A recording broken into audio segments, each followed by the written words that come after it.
ભાવનગર મહુવામાં બે જૂથ વચ્ચે અથડામણમાં એક મહિલાનું ટૂંકી સારવારમાં મોત થતા પોલીસે હત્યાનો ગુનો નોંધ્યો।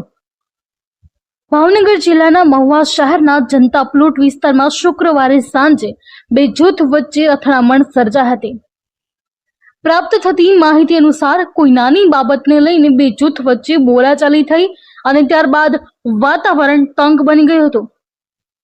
એક સમયે તે બોલાચાલી હિંસક અથડામણમાં ફેરવાઈ ગઈ હતી, જેમાં કેટલાક લોકોને ઈજા પહોંચી હતી।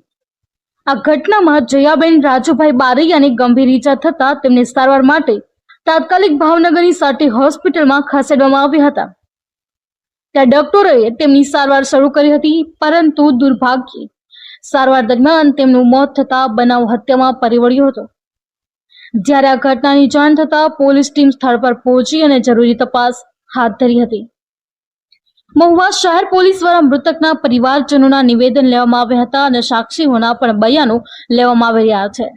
જ્યારે પ્રાથમિક તપાસ બાદ પોલીસે આ કેસને હત્યામાં પરિણમતા ગુનો નોંધ્યો હતો। અશ્વિન ગોહેલ, જી ન્યૂઝ, ભાવનગર।